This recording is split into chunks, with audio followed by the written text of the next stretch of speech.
ఓ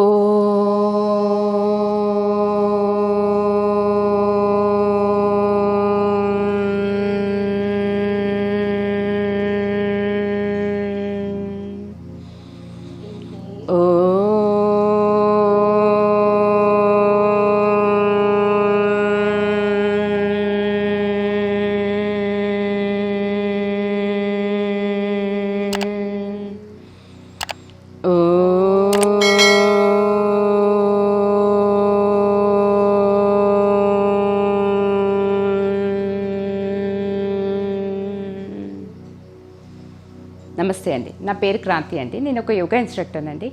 ఇవాళ మేము మీ ముందుకు ఎందుకు వచ్చాము అంటే, ప్రినేటల్ యోగా అనేది చాలామందికి అవేర్నెస్ లేదు యాక్చువల్గా. ఇంకా ఊర్లలో అయితే దాని పేరు కూడా ఎప్పుడు వినలేదు అండి. Prenatal yoga is nothing but pregnancy yoga అండి. ప్రెగ్నెన్సీలో మనం చేసే యోగా ఎంత ఉపయోగకరము అనేది చెప్పడానికే మేము ఈ సెషన్స్ స్టార్ట్ చేశామండి. ముందు లాస్ట్ వీడియోలో మీరు చూసుంటారు, లైట్ వార్మప్స్ అంటే ఫస్ట్ టు 3 months వరకు మనము ఎక్కువ ఎక్సర్సైజెస్ ఏమి చేయకూడదు. ఆఫ్టర్ 3 months నుంచి మనం స్లోగా స్టార్ట్ చేస్తామన్నమాట. ఫస్ట్ 3 months ఏంటి, జస్ట్ వార్మప్స్, జాయింట్ మూమెంట్స్, ఏదైతే బ్లాకేజెస్ మనకి జాయింట్స్లో ఉంటాయో అవి జస్ట్ రిలీజ్ చేస్తూ ఆక్సిజన్ సప్లై, బ్లడ్ సప్లై మన each and every part of the బాడీకి అందడానికి just light warmups first 3 months మనం ఫాలో అయ్యాము. ఎలా చేయాలి అనేది కూడా మేము మీకు ఆల్రెడీ చూపించామండి. మీరు చూడకపోతే వీడియోకి వెళ్ళి చూడండి, మీకు అర్థమైపోతుంది.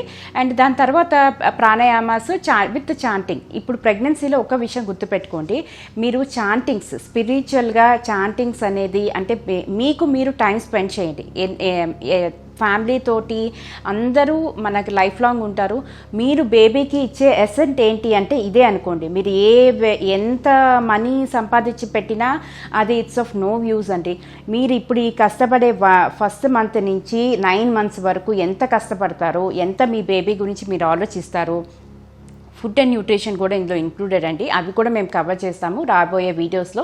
బికాస్ ఈ 10 minutes వీడియోలో అయితే మేము అన్నీ చెప్పలేము కాబట్టి స్లోగా మీరు ఇది సబ్స్క్రైబ్ చేసి ఫాలో అవుతూ ఉంటే ఈచ్ అండ్ ఎవ్రీథింగ్ మాది ఇది కాన్సెప్ట్ ఏంటి అంటే ప్రెగ్నెన్సీ యోగా కంప్లీట్ ఇన్ఫర్మేషన్ మీకు అందించాలి అని. ఎందుకు అంటే చాలామందికి అవేర్నెస్ లేదు. ఫుడ్ అండ్ న్యూట్రిషన్ కానీ అమ్మమ్మ చెప్పింది, బామ్మ చెప్పింది, ఆ అమ్మ చెప్పింది. ప్రెగ్నెన్సీలో చాలామంది చేసే మిస్టేక్స్ ఏంటి అంటే వాళ్ళు చెప్పారు, వీళ్ళు చెప్పారు, ఇది తినమన్నారు, ఇది తినమన్నారు, సాల్ట్ తినేయడం, పచ్చళ్ళు, నెయ్యాలి, అన్నీ నెయ్యి, ఆవు నెయ్యి మంచిది, కంపల్సరీగా తినాలి, అన్ని టేస్ట్లు తినాలి, స్టార్వింగ్ ఉంచకూడదు. ఏవైతే తినాలనిపిస్తే తినాలి, కాకపోతే in limited manner. Go for vitamins అండి. మీరు బాడీకి మీరు జనరల్గా నేను నార్మల్ పర్సన్ కన్జ్యూమ్ చేసేదానికంటే విటమిన్స్ ఎక్కువ కన్జ్యూమ్ చేయాలి. మీ బాడీలో ఆల్రెడీ ఉన్న విటమిన్స్ అన్ని బేబీ యూజ్ చేసేసుకుంటుంది. మరి మీకేవి అది దానికి సప్లై చేస్తూ ఉంటేనే బేబీ ఇస్ టూ క్లెవర్ అండి. ఆల్మోస్ట్ మీ బాడీలో ఏమున్నా లేకపోయినా మొత్తం ఇలా సక్ చేసుకొని ఆ విటమిన్స్ అన్ని సక్ చేసుకొని ఫామ్ అయిపోతుంది. మళ్ళీ ఫ్యూచర్లో మీకేంటిది, మీరు బేబీకి ఎడిక్వేట్ ఉండదు. మీరు ఎడిక్వేట్ సప్లై ఆఫ్ విటమిన్స్ అనేది మీ బాడీకి ఇస్తూ ఉంటేనే మీ బేబీ అనేది ఆ విటమిన్స్ యూజ్ చేసుకొని బాడీ ఫార్మేషన్ అనేది ఇంకా బాగా జరుగుతుంది.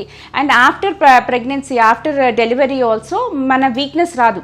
అసలు లేడీస్కి వచ్చే మెయిన్ ప్రాబ్లం ఆఫ్టర్ డెలివరీ నుంచి స్టార్ట్ అవుతాయి. నాకు కూడా అలాగే స్టార్ట్ అయింది. అందుకనే నా ఎక్స్పీరియన్స్ తోటే మీకు చెప్తున్నా. మా ఏజ్లో అప్పుడు మాకు లేవు, ఇంత అవేర్నెస్ లేదు. అయ్యో ఇప్పుడు అనిపిస్తుంది నాకు ఈ ప్రెగ్నెన్సీ యోగా తెలిస్తే బాగుండు, ఇంత న్యూట్రిషన్ ఏమేమి చేయాలో తెలిస్తే బాగుండు, మా పిల్లలు ఇంకా బాగుండేవాళ్ళు అని అనిపిస్తుంది. సో ఇట్లాంటి మిస్టేక్స్ ఇప్పుడు చాలా అవేర్నెస్ పెరిగిందండి. కాకపోతే ఏంటంటే చూడరు, తెలుసుకోరు ఏంటి ఎలాగా అనేది. బయట మీరు ఫస్ట్ ఆలోచించడానికి పాజిటివ్ థింకింగ్ తోటి చూడండి, ఆలోచించండి, తర్వాత మీకు అర్థమవుతుంది. ఇప్పుడు ఎలా అవుతుందంటే అండి, నార్మల్ డెలివరీకి వెళ్ళిపోతున్నారు టీనేజ్ పిల్లలు. వాళ్ళకి ఏంటంటే పేరెంట్స్ చెప్పితే వినరు, పేరెంట్స్ చెప్తే వినరు. ఆ పేరెంట్స్ కూడా ఇలా ప్రెగ్నెన్సీ యోగా ఉంటుందమ్మా మీరు చేయండి. ఇప్పుడు మేము చెప్పిన లాస్ట్ వీడియోలో చెప్పిన బ్రీతింగ్ కూడా ఎందుకు చెప్తున్నాము అంటే ప్రెగ్నెన్సీ లేబర్ పెయిన్స్ అనేది చాలా పెయిన్ఫుల్గా ఉంటాయి. డెలివరీ టైంలో ఆ పెయిన్ అనేది చాలా వరకు మనం అంటే పెయిన్ని మనము కాన్సన్ట్రేషన్ అంతా పెయిన్ మీద చూపిస్తూ ఉంటే ఆ పెయిన్ ఎక్కువైపోతుంది. మీరు కాంట్రాక్షన్స్ వచ్చినప్పుడు పుష్ చేయలేరు. అదే కానీ మీరు ఈ ఆక్సిజన్ ఈ బ్రీతింగ్ ప్రాసెస్ మీద ఎప్పుడైతే మీరు కాన్సన్ట్రేట్ చేస్తారో ఆ ప్రాసెస్ అనేది ఈజీగా బయటకు వచ్చేస్తుంది. అందులోంచి ఈజీగా రావడానికే మేము ఫస్ట్ నుంచి ఈ ఎక్సర్సైజెస్ అని, ఈ ప్రాణాయామాస్ అని అన్నీ చెప్తూ ఉంటాం. ఇంకొక మిస్టేక్ ఏంటంటే రీసెంట్గా నేను ఒక కేసు చూసాను అనమాట మా రిలేటివ్స్లోనే. ఏంటి అంటే తను లేబర్ పెయిన్స్కి వెళ్ళిపోయింది. ఎట్ ద హాఫ్లో ఆల్మోస్ట్ ఇంకా డెలివరీ అయిపోతుంది అన్న దానికి కాంట్రాక్షన్స్ ఎక్కువ అయిపోతాయి, పెయిన్ ఎక్కువ అవుతుంది. అప్పుడు కొంచెం బేర్ చేసుకోలేక తను నేను చెయ్యను అని చెప్పి గివప్ చేసేసి మళ్ళీ సిజేరియన్కి వెళ్ళింది. అంటే ఇప్పుడు అన్ని 2 సర్జరీస్ అయిపోయినాయి. తను మళ్ళీ 4 to 5 years దాకా కన్సీవ్ చేయడానికి ఉండదు. ఇలాంటి సిచ్యువేషన్స్ వస్తున్నాయి. అంటే ఇంత ఎడ్యుకేటెడ్, ఇంత అవేర్నెస్ ఉండి కూడా ఈ సిచ్యువేషన్స్ వస్తున్నాయి అంటే మనం పిల్లల్ని ప్రిపేర్ చేయట్లేదు. బిఫోర్ ప్రెగ్నెన్సీ కన్సీవ్ అయిన దగ్గర నుంచి మనం ప్రిపేర్ చేయాలి వాళ్ళకి. And simultaneously I'm requesting each and every teenagers అనే కాదు, ఇప్పుడు మ్యారేజ్ అయిన వాళ్ళందరికీ అవేర్నెస్ అనేది పెరగాలి. మ్యారేజ్ అయ్యి కన్సీవ్ అయిన వాళ్ళందరూ కొంచెం మీకంటూ ఎప్పుడూ హడావుడి ఫోన్స్, వర్కింగ్ ఇదంతా ఓకే, కాకపోతే ఇన్ ప్రెగ్నెన్సీ టేక్ బ్రేక్. నేను ఇప్పుడు నా స్టూడెంట్స్ కూడా అంతే, వాళ్ళు వర్కింగ్ 5th, 6th, 7th వరకు వర్క్ చేస్తే అవ్వదమ్మా. ఎంత వర్క్ చేస్తున్నా సరే మీరు టైం స్పేర్ చేయగలిగితే well and good, otherwise take a break, relax.